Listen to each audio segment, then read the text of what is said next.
Hey everyone, it's Shyun here. I'm not gone, so don't think you're rid of me yet. Just been overall busy and haven't found the time or motivation to make videos or create content for that matter. I keep saying I'll get back into it, but my current situation doesn't let me confidently say that anymore. But rest assured, I'll do my best not to make you guys wait for me to come back. Also, I took a little break from watching anime a few months prior because doing this kind of content gets me burned out from watching, especially since I don't want to make videos blindly without actually watching what I'm making the video about. But I will say that whenever I do come back to consuming this kind of content, I always get extremely engrossed. That's pretty much what happened now since I'm making this video. Let's get back to this later. For now, I'm going to go over the anime to watch for this season of spring 2022. This spring lineup is pretty decent, but nothing to write home about. I'd say that the most hype for anime in a long while was last season, which I should have made a video about, but never got around to it. I mean, winter had almost everything you could want, and as the season went on, it just got more apparent that the hype was insane for certain shows. They had Demon Slayer, the Entertainment District arc, Attack on Titan Final Season Part 2, and of course My Dress Up Darling, which turned out much more popular and successful than I ever expected. This time we don't have as much big title shows, but it's still an exciting lineup in my opinion. The first few I'll be talking about are the ones I'm looking forward to, so there will be a bit of a bias for those.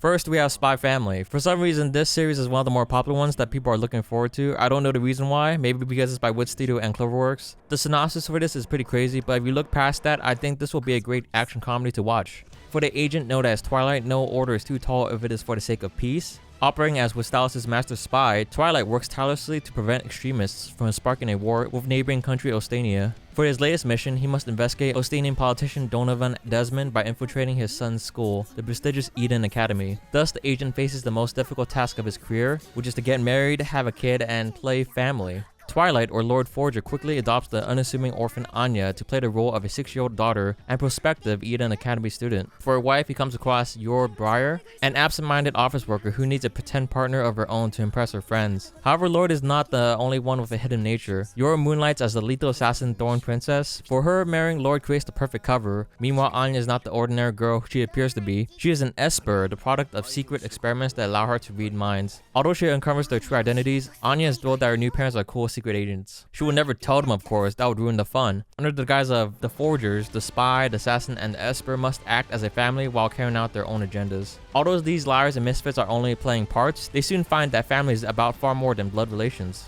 Finally, we have something new and original. It's pretty cool secret agent spy stuff with an interesting premise and circumstances behind the characters. Also, just from first glance, I already know I like all the characters. I mean, they're really well designed. It just looks like high quality stuff, you know? And we already know from the few episodes that are out that this is without doubt the anime of the season. The second season of The Rising of the Shield Hero, the first season was very well done, and I'm surprised they didn't release this out sooner, as it's been 3 years now. I can't wait to see Naofumi and Raphtalia close the distance in their relationship as they fight off the waves. I'm assuming they're still doing that. There is a third season already confirmed race since the first did so well, I'm assuming, so they're really expecting this series to be a big hit. I'm not sure how interesting this show can get at this point because Naofumi already laid out the justice he deserved, so we're well past the revenge bait. Hopefully the second season won't disappoint and bring something new to the table. We're getting a second season of Kongming Can't Communicate, which is awesome because I love this show. I will admit I haven't finished the first season, think I'm halfway, but the first season was just a fun romantic comedy that had really likable characters. It's less of a rom-com and more of a school comedy slice of life since the series likes teasing us with the Komi and Tadano romance. I'm assuming they didn't get together in the first season, but perhaps hopefully something will happen in this second season if it hasn't happened already. Koridaka Janai Shikimori-san, or Shikimori is not just a cutie. It's been a while since I watched a good slice of life rom-com, so hopefully this will hit the spot. The series is about the naturally unlucky high school student Izumi and his classmate and girlfriend Shikimori. That's like an oxymoron, being unlucky and having a high school girlfriend. That's like literally every guy's dream. You're way luckier than half the population at your school already if you're in that kind of situation. So in this series, Izumi's girlfriend has a beautiful smile and kind personality and always seems happy when she's with Izumi. She's a pretty cute and loving girlfriend, but when Izumi's in trouble, she transforms into a super quote-unquote heartthrob girlfriend with a cool, edgy, dark side to her. What are the chances this tops My Dress Up Darling? Because I'm really liking the design on Shikimori more right now. And I think it's bold of them to start off the series with an already taken couple as the main characters. Something you don't see too often. Animation and character design looks great. Hopefully they don't bosh this with 12 episodes of filler. Yeah boy, Kongming. At first glance, this series looks extremely generic and a little bit all over the place. The poster, for example, has 12 characters in it. That's really overwhelming me already. And of course, this is another isekai series, except someone from the past is coming into the modern day world.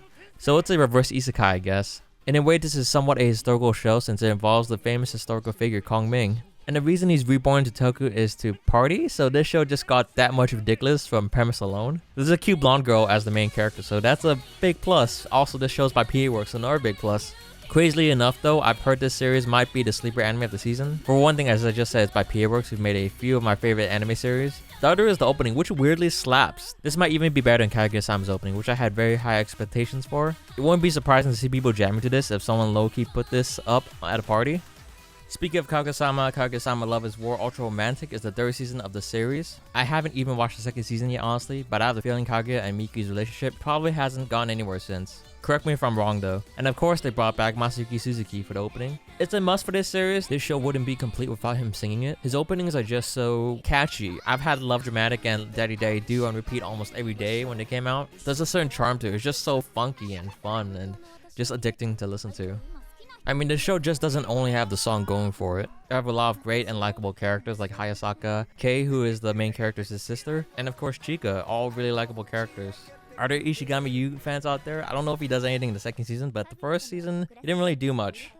The Executioner and Their Way of Life, or Shoke Shoujo no Virgin Road. The lost ones are wanderers who come here from a distant world known as Japan. No one knows how or why they leave their homes. The only thing that is certain is that they bring disaster and calamity. The duty of exterminating them without remorse falls to Meno, a young executioner. When she meets Akari, it seems like just another job until she discovers it's impossible to kill this girl. And when Meno begins to search for a way to defeat this immortality, Akari is more than happy to tag along. I'm only interested in this series because about a year ago or so, I saw a tweet from an artist who did the illustration for the light novels for this series. Ever since, I guess it's been in the back of my mind, rent-free, because I really like the artworks and character designs from that light novel. Mainly the main character Meno, who I thought looked super cool. It's another Isekai series, so that's another one to the collection. But I've been on a roll with Isekai for the past few weeks lately, like Arifureta, Lideo, Kenjin no Deshi, Plunder, and Fantasy Bishoujo. I know what you're thinking, someone that watches all these Isekai has questionable taste. I wouldn't say that they're great shows, but they do amuse me a lot, so that's the reason I'm watching them. So this show will nicely sate my Isekai fix. Aharen-san wa hakarenai. For some reason there is no official English title, but it translates to Aharen-san is indecipherable. This one is really questionable for me because although the main female character is cute, she looks like a little child. I don't like someone that could literally be in preschool or elementary school or something. I mean, I'm sure that they're going to lay out the show as a strictly comedy school slice of life with no romance whatsoever, but there's always going to be those undertones, you know? Before I looked into this, I thought they were working adults because Aharen-san looked like she was in a suit. Is that just me? The writers must know what they're doing, right? I know the show is trying to be like Uzaki-chan, Nagatoro-san, or Takagi-san. The similarities are too obvious. You have one protagonist, one female protagonist, and they're interested in each other in some shape or form. And the entirety of the show centers around these two characters while every other supporting character backs up the relationship. I see a trend going on. This type of show with this kind of premise will eventually become its own genre. It's almost inevitable at this point that they're gonna make more of these. That being said, this still looks fun to watch. I don't know why, but this reminds me of New Game. Maybe because mistakenly I thought they were working on adults. But yeah, I'll consider it.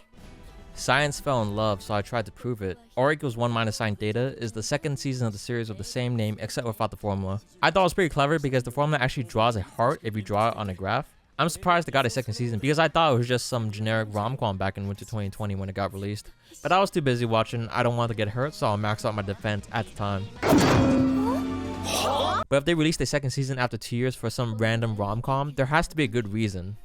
A second season of Love Live Nijigasaki High School Idol Club. I stopped watching Love Live long ago before Sunshine, so I don't know what to say about this. The girls look cute though, but is it me or does the cast just keep getting bigger and bigger? They're trying to be like Idol Master or something. Magia Record, Perla Magi, Madoka Magica, Side Story, Final Season, Dawn of a Shallow Dream. As the super long title says, this is the last season for this series. I've never watched Magia Record, only the original Madoka Magica series and movies. In terms of Madoka Magica, I'm mostly waiting for the 4th movie, Walpurgis no Kaiten. Hopefully they'll announce a release date for that soon. But apparently for this final season, there are only 4 episodes and all of them got released at once. So for those Magia Record fans out there, hope you enjoy it. Who knows, maybe after this they'll actually get to work on the 4th movie for the original Madoka Magica. I mean, it's only been 10 years. We could wait a little longer.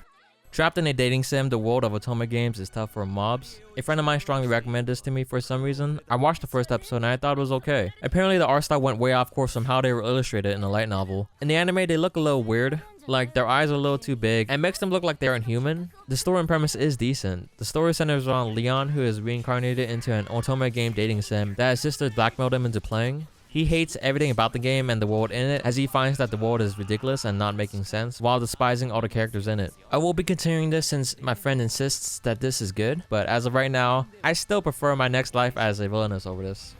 This one was a little unexpected. Black Rock Shooter Dawnfall. I never would have expected a Black Rock Shooter anime in this day and age. When was the last one again? Like a decade ago?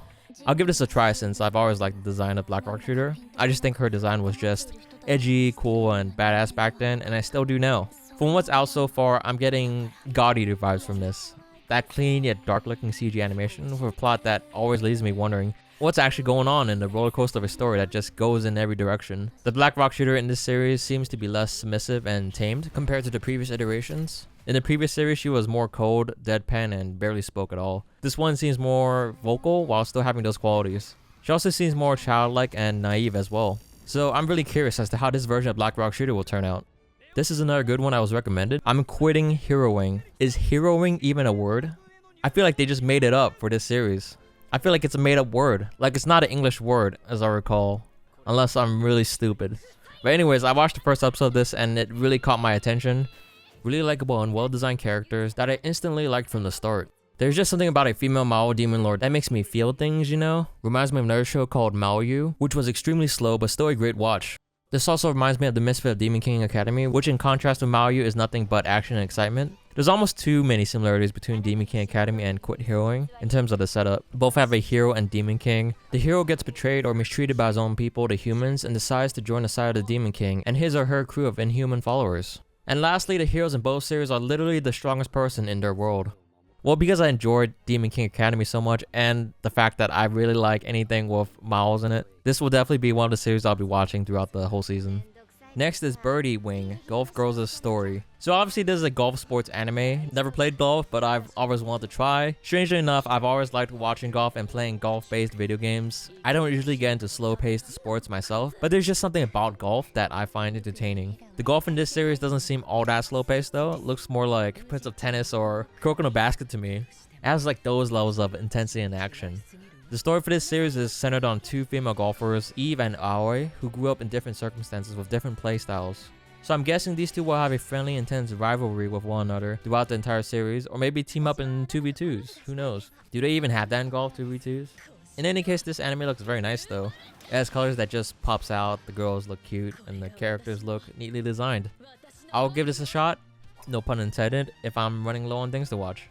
Tomodachi Game. So the synopsis is high school student Katakiri Yuichi, who values friendship above all else, enjoys a fulfilling life with his 4 close friends. However, after a particular incident, they're dragged into a debt repayment game. The only way to beat the Tomodachi Game title drop is to not doubt their friends. Bound together by solid friendships, the game should have been easy, but will they trust or betray their precious friends? The true nature of humanity is exposed in the ultimate psychological game. I'm sure anyone else going over or talking about the series is going to make the same reference, but isn't this pretty much Squid Game? Yes, this is less randomized since 5 close friends have already been selected to participate in this death game for money, but this sounds exactly like it in all other aspects. Yeah, I don't know, if you're looking for a Squid Game like anime to watch, this will probably be the closest thing you'll get to one. Also, this emanates a little bit of Kakegurui for me too.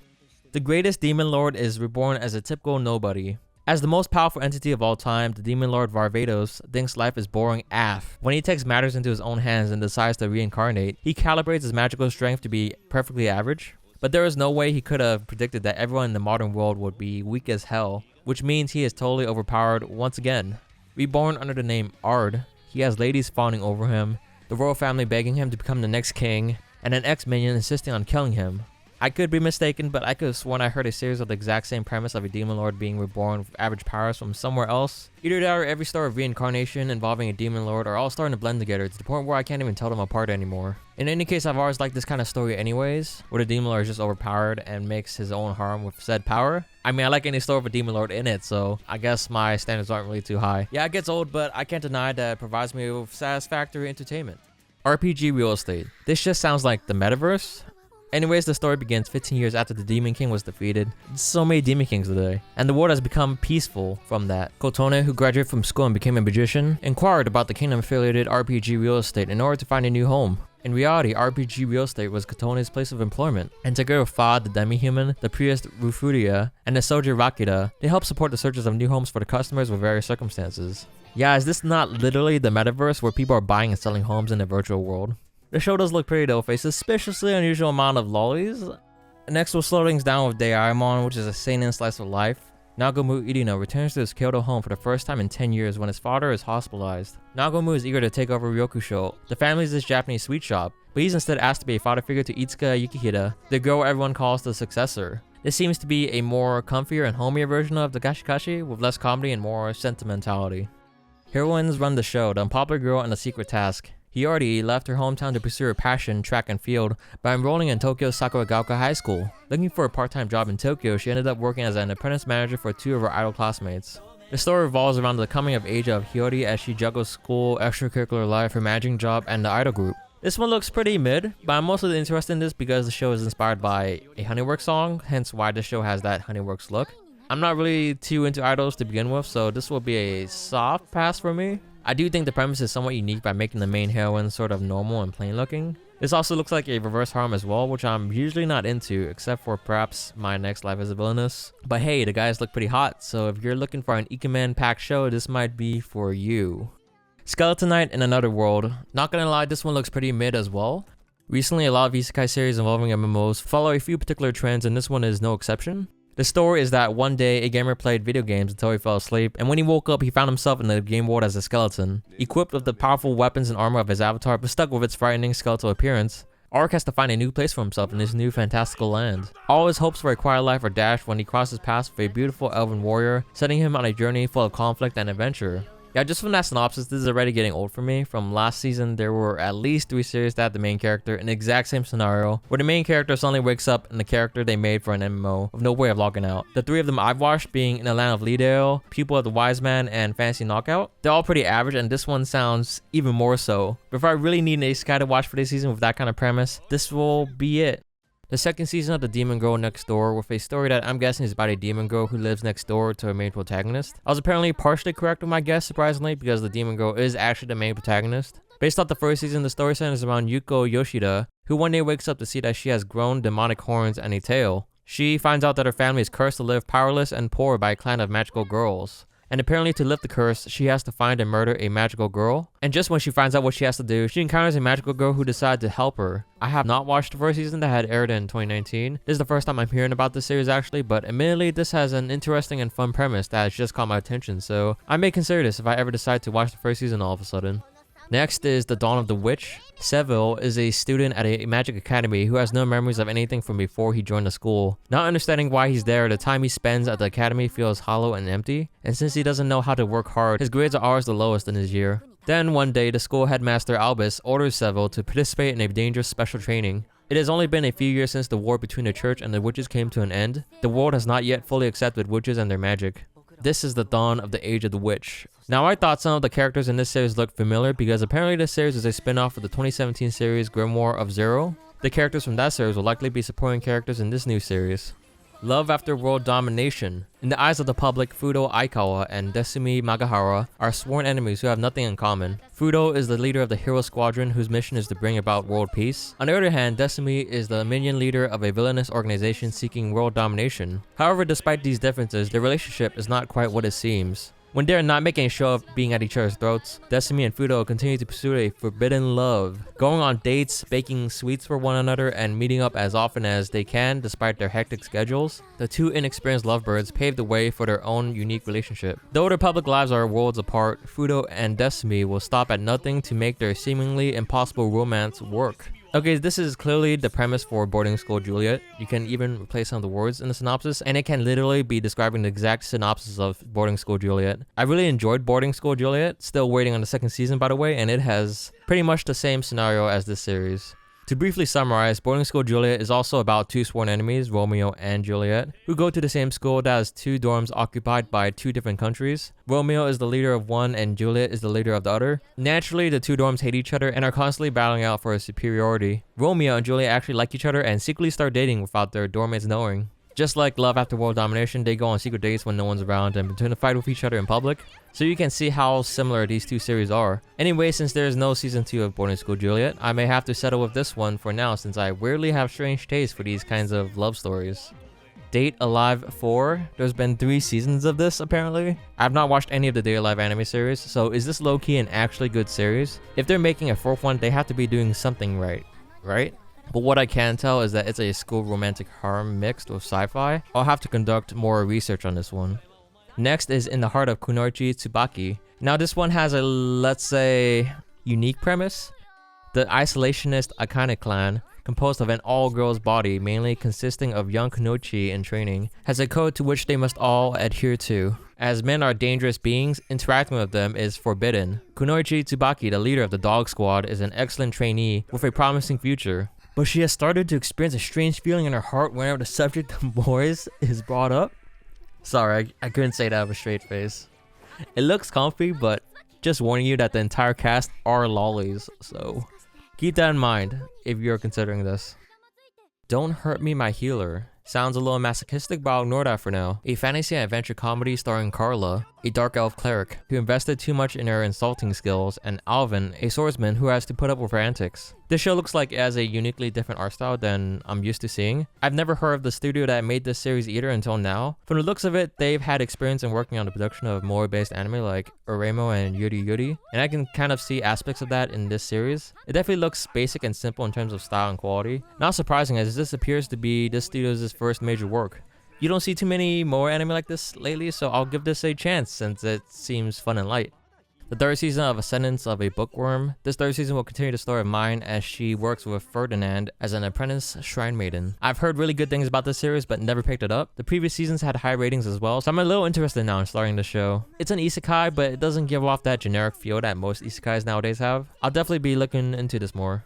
Kakinado second season. This is a short series, but I didn't even know this show existed until this season, and now I have to watch the first season. It's not a full-on series, but I'm still putting this in here just because it's key. It's been a long while since I've seen any animated key works like Canon, Air, Little Busters, Angel Beats, and Clannad. Those shows had a great impact on me when I was younger, so having those in a more modern, lighthearted, comedic short series, bringing back a little nostalgia is something I'm craving for. And it'll be fun seeing those beloved characters from those series on screen again.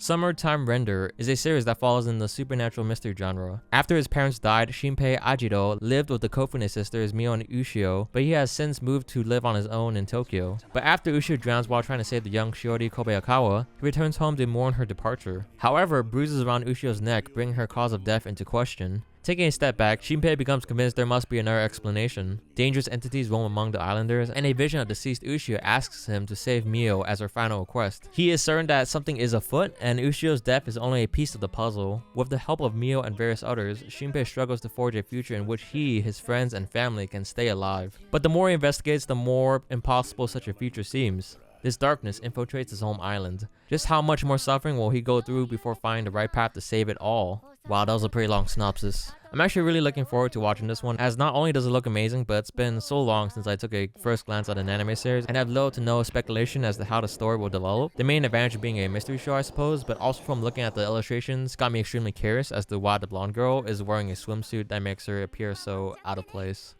The last one for the series is A Couple of Cuckoos. 16-year-old super studier Nagi Umino, a second-year student at the Meguro River Academy High School, was swished at birth. On his way to a dinner to meet his birth parents, he accidentally meets the brash, outspoken Erika Amano, who is determined to make Nagi her fake boyfriend, as she never wants to actually marry. But once Nagi makes it to dinner, he finds his parents have decided to resolve the hospital switch by conveniently making him marry the daughter his birth parents raised, who turns out to be none other than Erika herself. I think it's a bold move nowadays for this series to have a 2-core, 24-episode series for a rom-com. You don't really see that too much anymore, since it's probably too much of a risk for the studios to commit to a newly titled series. The premise really reminds me of Nisekoi in many ways, and since we're probably never going to get a third season for that, I might as well watch this in the meantime. But when are we going to get a third, Shaft Studio? Please, just make the third season. At this rate, it's probably going to be a little decade before it comes out, just like the 4th Madoka Magica movie. Speaking of movies, I'll be going over those next for this season. And to start that off, we have Blue Thermal.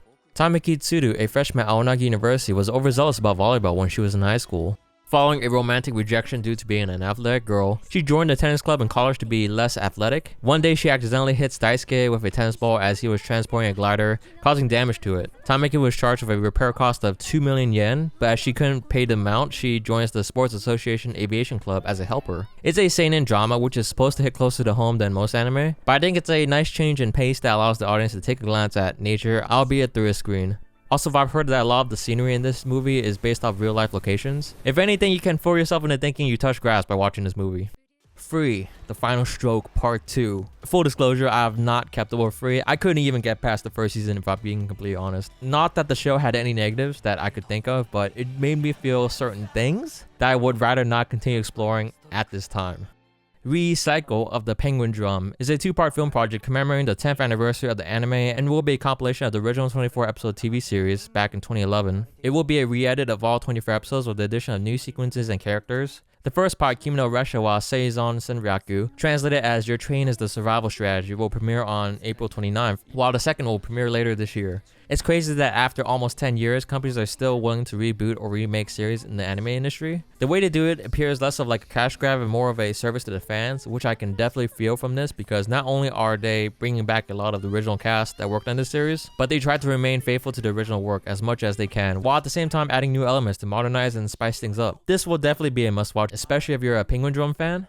The Quintessential Quintuplets, the movie, will be a sequel to the second season of the anime series. I'm actually really looking forward to this one after the first season and midway through the second season. I had mixed feelings about this series as a whole since it was a little jarring to see the obvious differences between the two from the studio switch.